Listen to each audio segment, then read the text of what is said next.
Alright, so I've got 79 Datsun 620 extended cab with the L20V. Seen a lot of people recently asking about putting a Weber on these.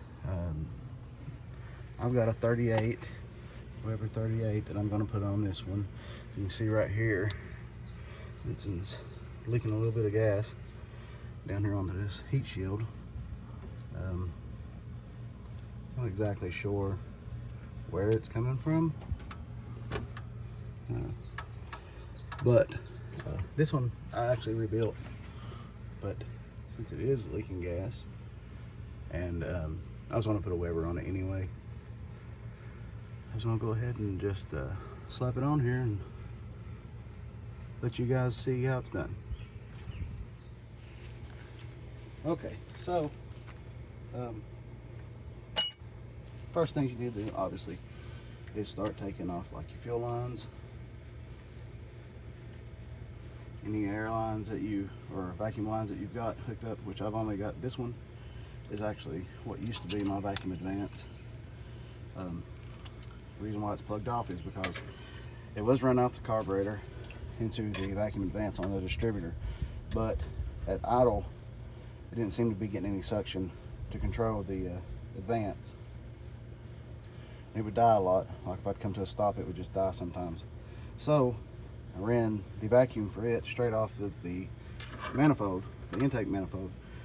Back here on the back had an extra air line that wasn't being used, so I used it, and it actually would idle up the vehicle while it was idling still.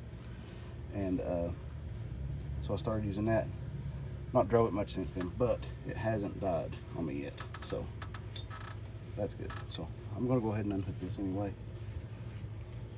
But fuel lines, and it's gonna leak a little fuel. All right, so go ahead and get this gas line off.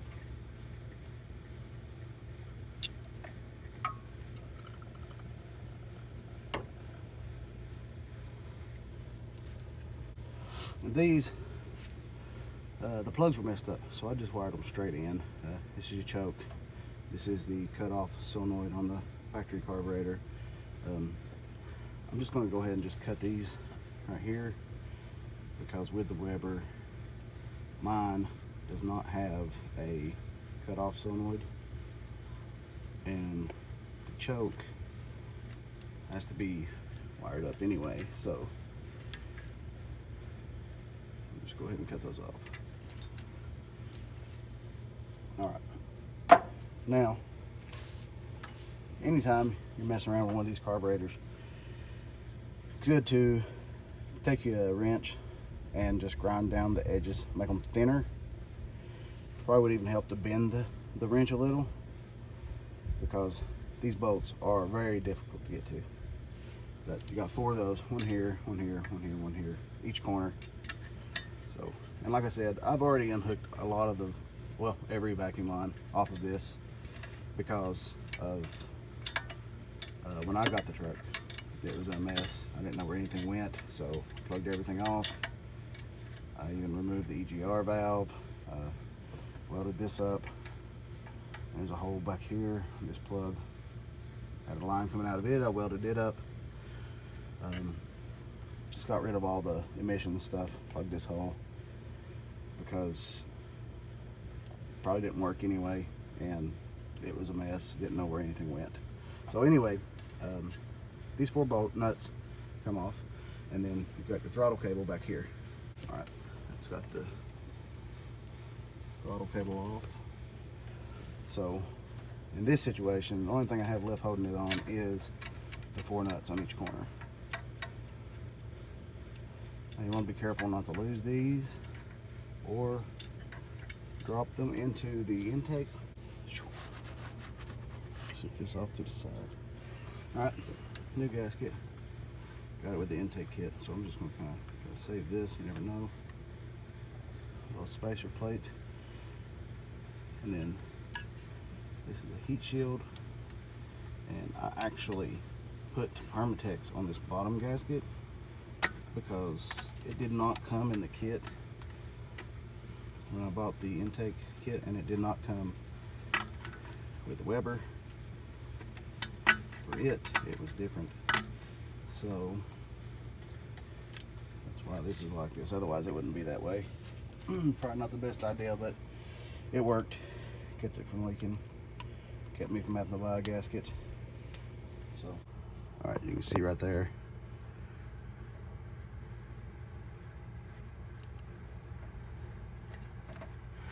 I had to grind just a little bit out of it. That was like a hump, and it came all the way flush with the edge of the intake, and the little bracket for the adapter bracket for the Weber hit it, so had to take that off. Not a huge deal, but so you guys know.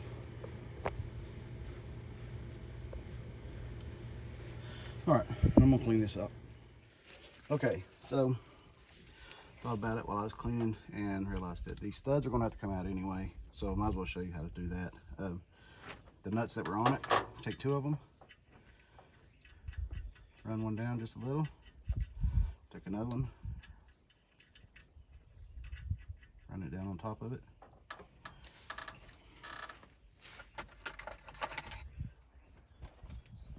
Then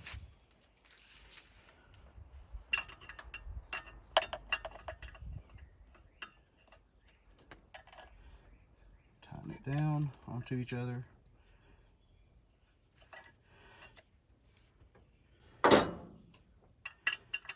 And then twist it off.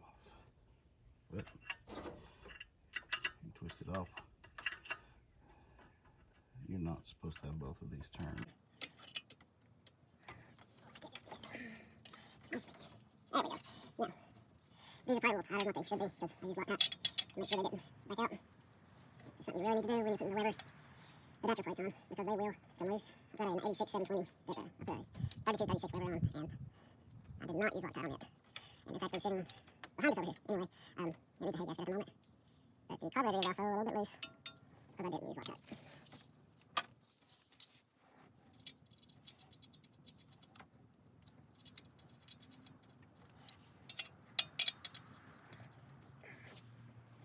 And you just keep on. I'll peek that 3 more times.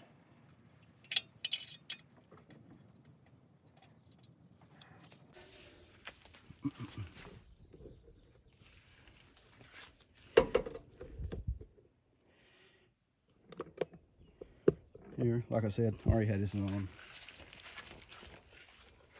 But here's the Weber. And whenever you get this,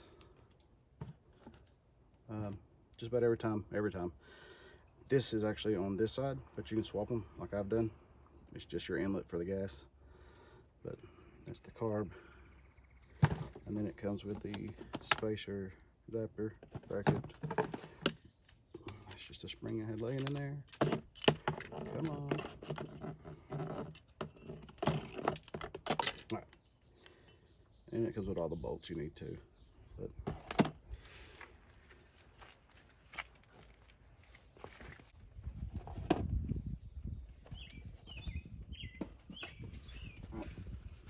you get all these gaskets with it. These have copper spray adhesive on here because that's what I use. I used it on every one I've done. It works good, just to make sure you got a good seal. But when you get yours, it won't have all this crud on it because it's brand new. But anyway, the one with the chamfered holes goes on here, and honestly it didn't matter which way I put this, it would still hit on this side. It hit less on the other end, the other way, and like down in here you can see it's chamfered in, and on this side the hole underneath it is stepped back. On this side the plate is stepped back. So then you flip it around,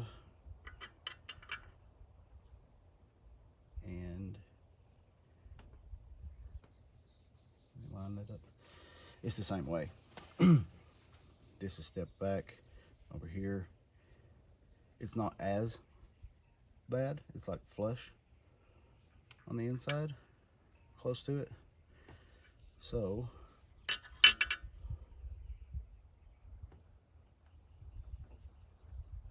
when I put mine on,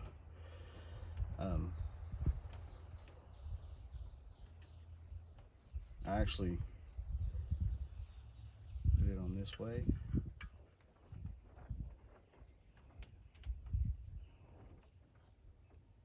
Let me check that again. Oh, it's the same. So yeah, makes sense. So in my opinion, it doesn't matter which way you put it on, honestly. But there may be a certain way to put it on that I do not know. But either way that I put it on, that's actually hitting that where I said it might be filed. I'm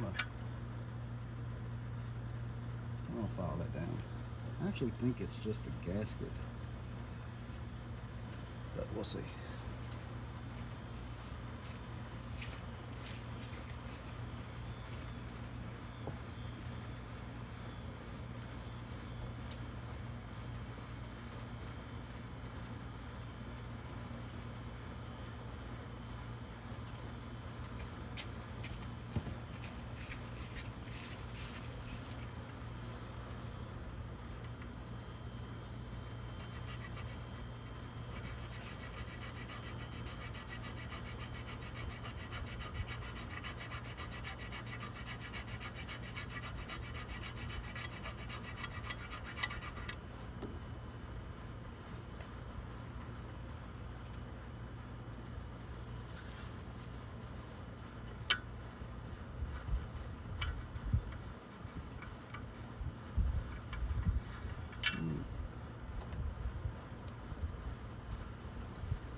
It's a lot better.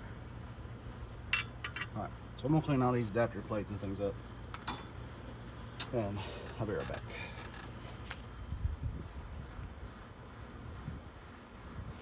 But turns out I sprayed the wrong side first on this, so we got 2 helpings. Either way, it's good to go. Now this will not have studs. This is not like the factory. The factory part of this, studs will be in the intake. It's not the way this is.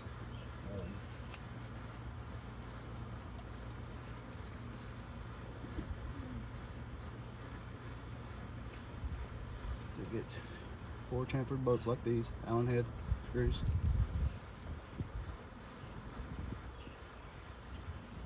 Sprayed that side, like I said, it got a double helping. Anyway, we line up the hose. Just tacky. Very tacky. Alright. Now, like I said, you want to use Loctite. I don't know that it really matters what kind. I've got the wicking grade because that's what I have. That's what I'll use. Oh, goes off. I'm gonna sit these right here.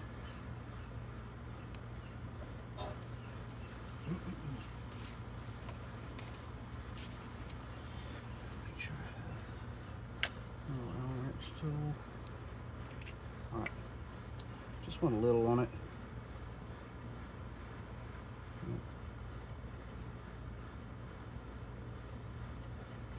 Just a little dab will do you. So, I mean, you're going to tighten these down. This is just kind of to make sure they don't back out.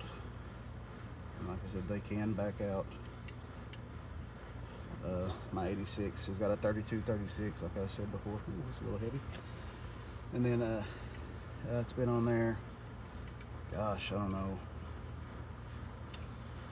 maybe 3, maybe 4 years. And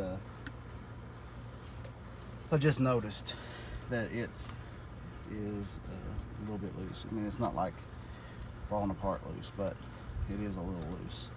You can see a little bit of moisture in between the gaskets, and you really have to look. But if you try to move the carburetor up and down, you can see it sort of separate. So you want to make sure and use Loctite, or you'll be doing like me when I do the head gasket on it. taking it back off and redoing it. So hopefully the gaskets will be okay on it, or I can just reuse them.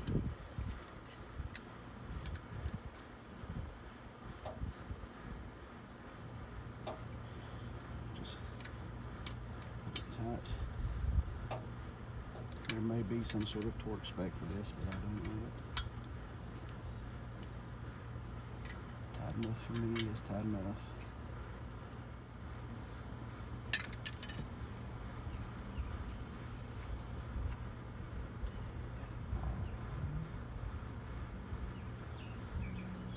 Set this on here.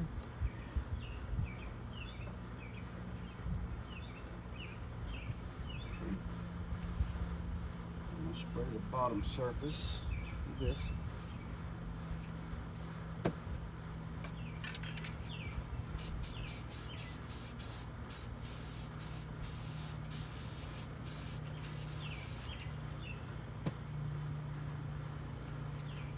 And like I said, you don't have to use this copper stuff. It's just something I like doing. It may even be something you shouldn't do. I don't know. But it works for me.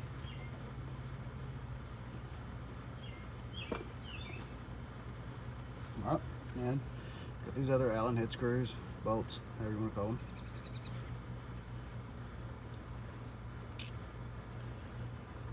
Got that Loctite.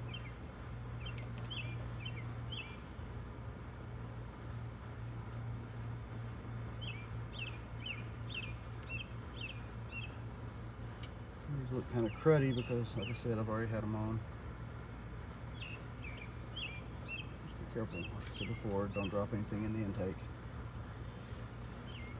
I really should have something covering it up, but I just try to be careful.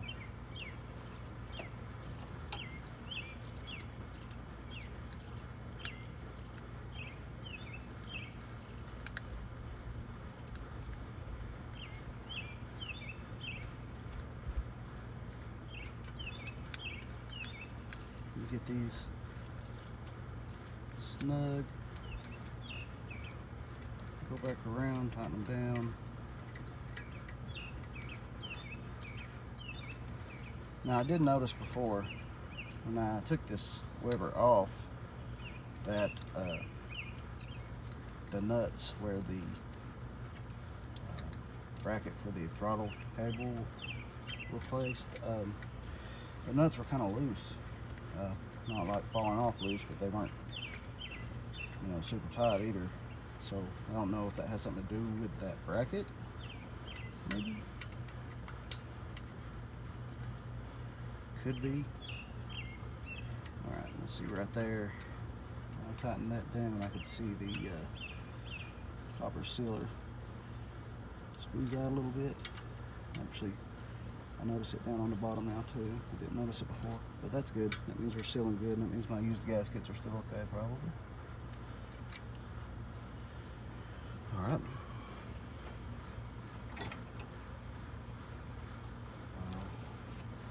On with the other gasket.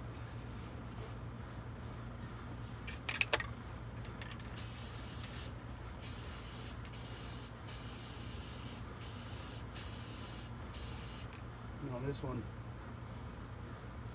I'm going to spray both sides so I don't have to put the carburetor over.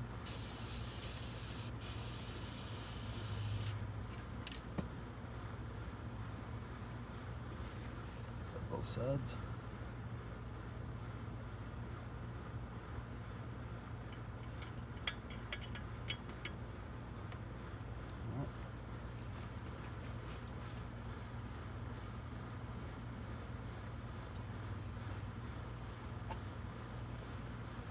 Okay, then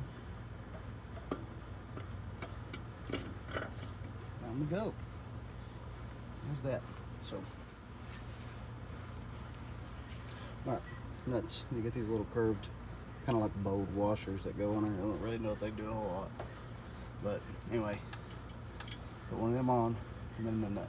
Now this side, I'm gonna leave, you know, nothing on it at the moment because the bracket for the throttle cable goes over here. So, for now, Now, not gonna lie, this is probably worse than the factory carburetor as far as installing these nuts. It doesn't help that you really can't even see the stud on the back here. Without climbing up in here with it. Using them, super hard to get to. You gotta play a balancing act, get it started.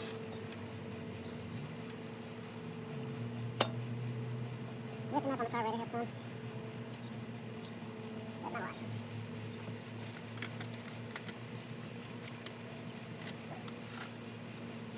Not a bad idea to keep a magnet around.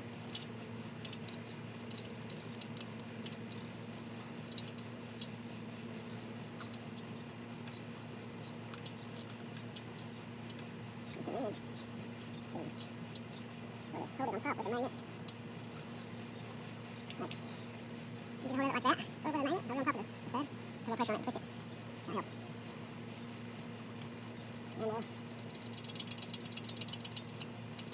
And this carburetor actually has a little vacuum port on this side for the vacuum vents. I'm not going to use it because straight off the intake's working pretty good for me.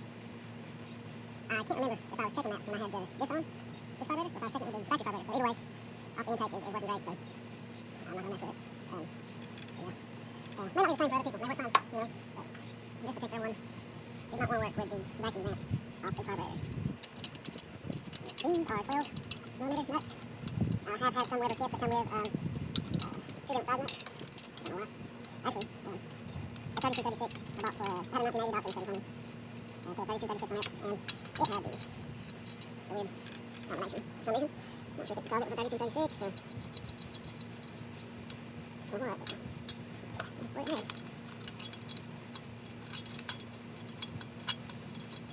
And your filter, your air filter, will not be installed on your Weber when you get it.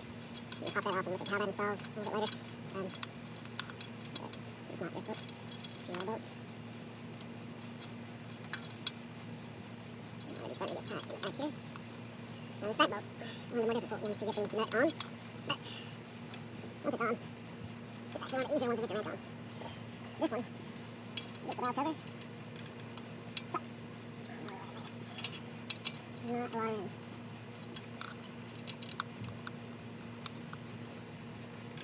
Take a little bite at a time. Okay. So now over here,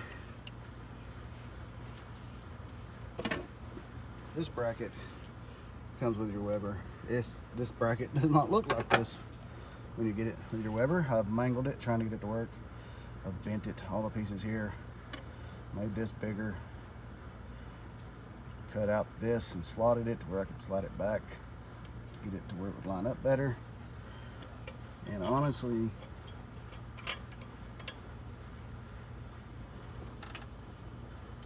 still not happy with it, but it did work while I had it on. And we're going to put this thing on. Now, like I said, it does not look like this when you get it. It's much better looking, but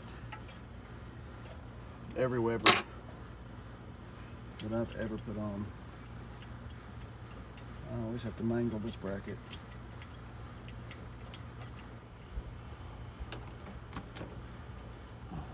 This up. Yeah, when you do this, hook it up to the linkage first, slide it in, put your little barrel, slide the barrel into the hole, and then pull this back, feed your cable through, and run your nut up on there. You want to make sure that there's little to no slack in this cable without pulling on the linkage.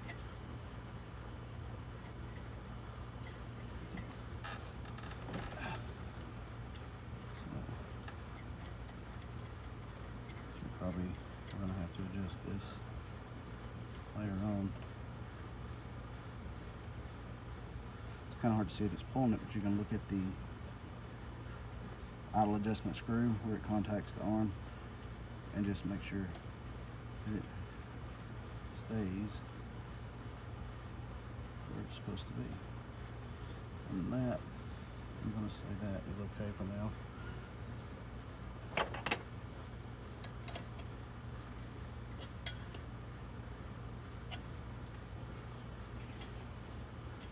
Alright, so let me get that other bracket. Okay, so this is the bracket that comes with it.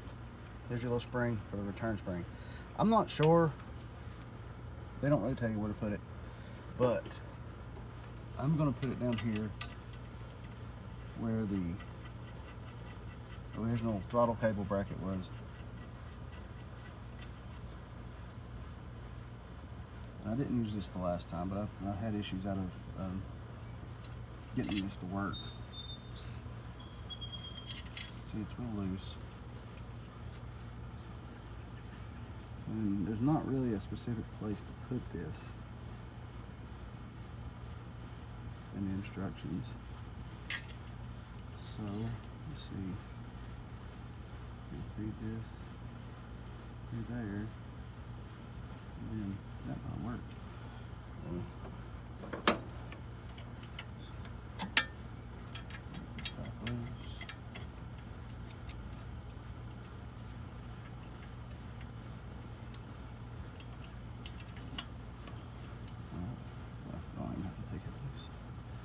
Just feed this through.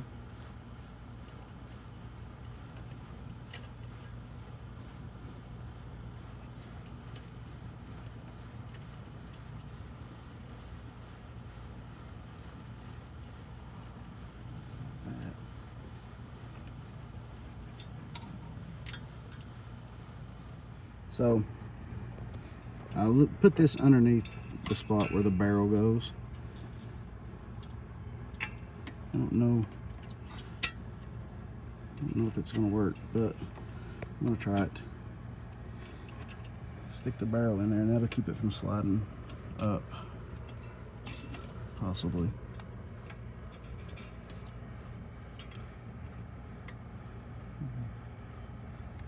So, let's tighten this down.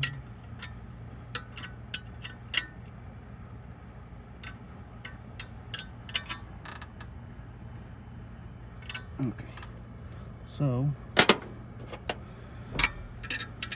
take your slack back out.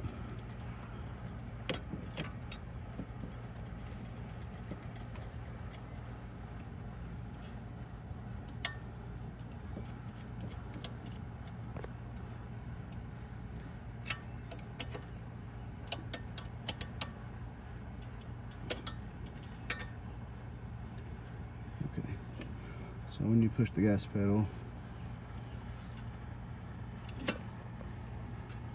yeah, I don't know that that's going to work.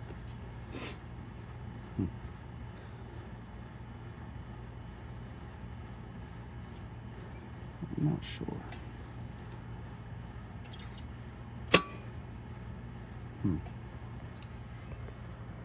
Oh well, we'll see. It's over here.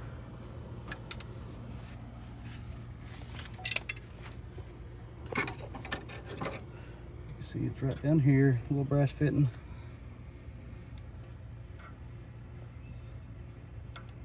Right there. I'm just going to pull it off.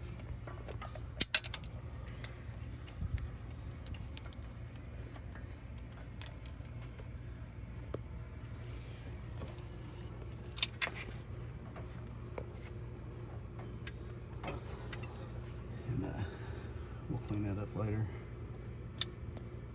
And then I got to hook this back up to the intake that goes to the vacuum vents. Alright, now other than hooking the gas line up, we're good to go. And adjusting some things.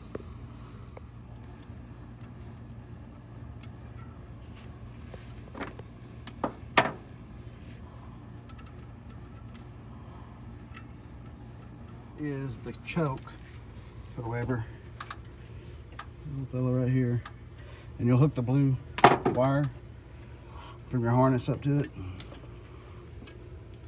Sort of looks like green, blue, kind of black on this one because it's dirty. But that's your choke. like I said before, this goes to the fuel cutoff solenoid that's on the factory one. I'll probably just cut this off and wire it up so it doesn't contact anything. And then I got to wire this up to the choke. Okay, so I'm just going to cut this.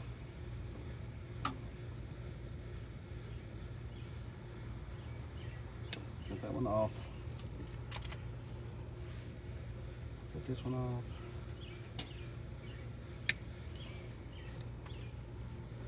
And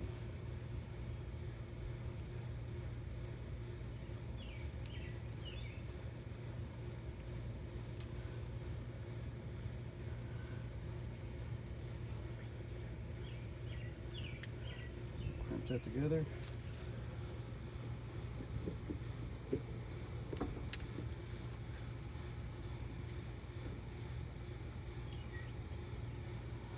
Same for this one.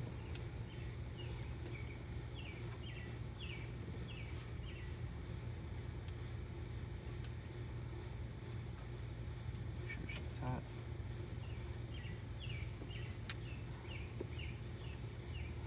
Alright, and then just plug it up. I'm gonna go under this.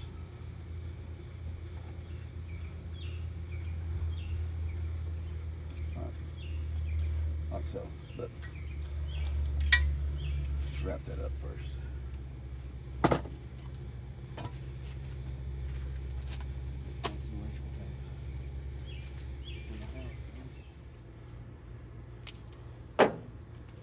So I'm just gonna wrap these up.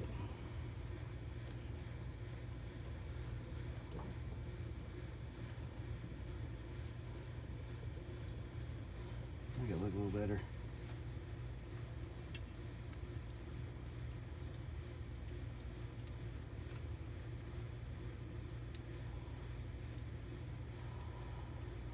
And have a little wire showing on that connector too, so help with that. All right, and run it back under and to the choke, and that's it. Oh, and like I was saying before, this filter does not come on the Weber. You have to install it yourself. It comes with all the hardware.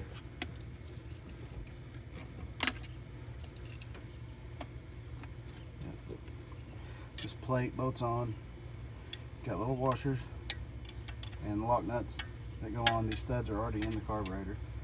And then there's actually a little PVC pipe elbow that goes right here for your blow-by tube off your valve cover.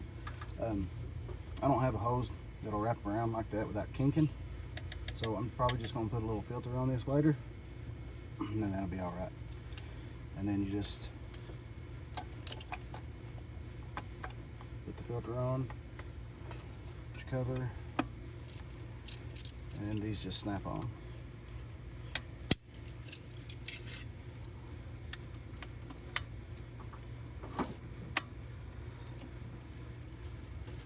And this one, actually, it looks twisted. The filter, pretty sure the filter's twisted. So I tried twisting it back different ways and it won't stay. I think it's just made that way. Maybe it got mashed somewhere, but it doesn't affect it. It just kind of looks bad.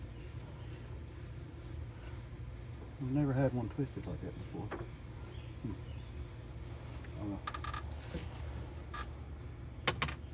Okay, now, crowd me up over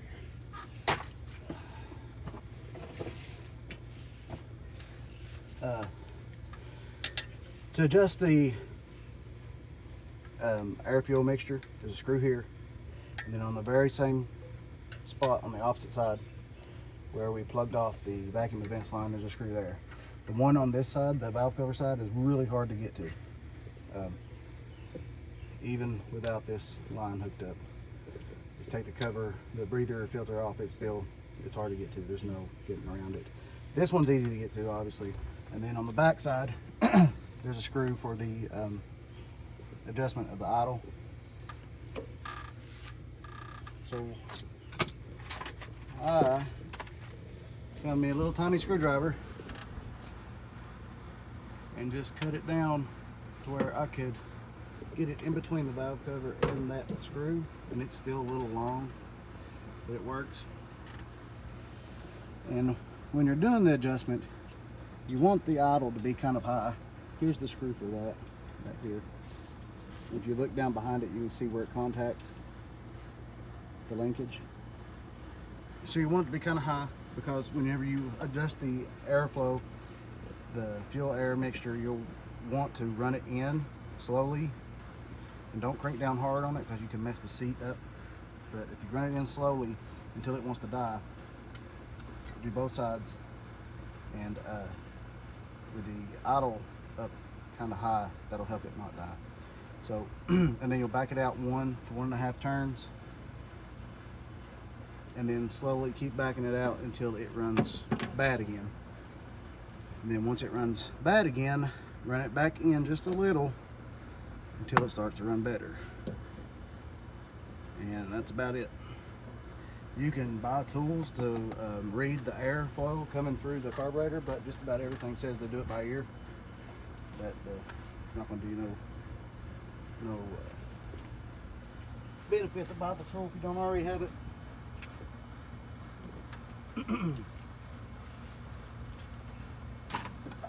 So we'll start it up, see what it sounds like.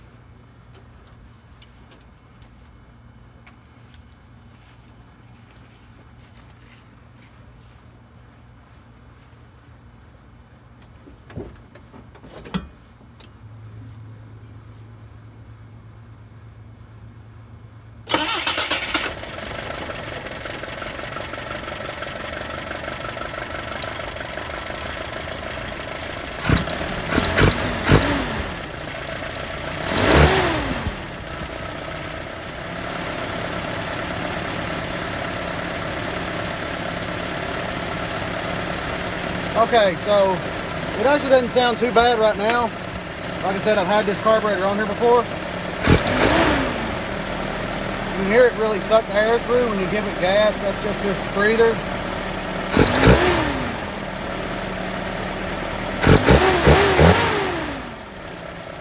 But it seems like this spring might be working.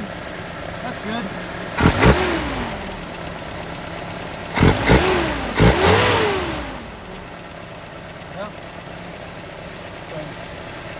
It's a little high, like I said.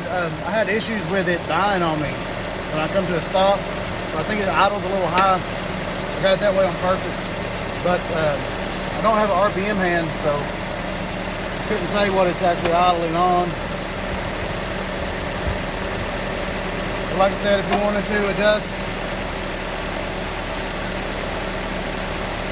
the air fuel mixture, you would run the screw in clockwise. Hear how it wants to die. So run it back out. You just keep going out until it starts to sound bad again. It's starting to kind of little bog down right there. So you run it back in. And I had mine about 1 turn in. Just kind of like it there. Like I said, I was trying to keep it idle high. But, and what I was saying about the vacuum advance earlier, I had it ran off of the carburetor before. And I ran it off of the intake manifold because before, when I would unhook it,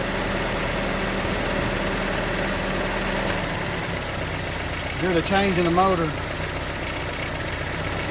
And then you hook it back up, hear it idle back up. So before, when I had it hooked this way,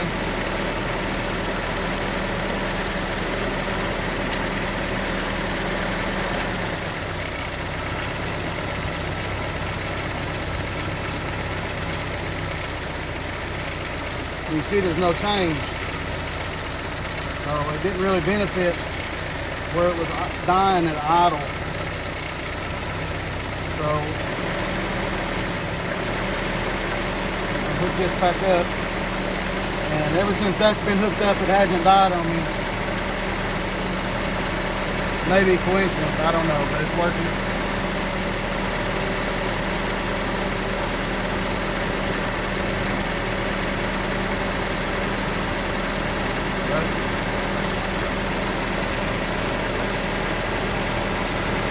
That is basically how you put the lever on.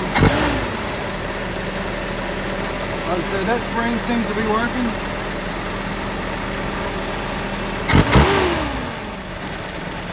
So that's good.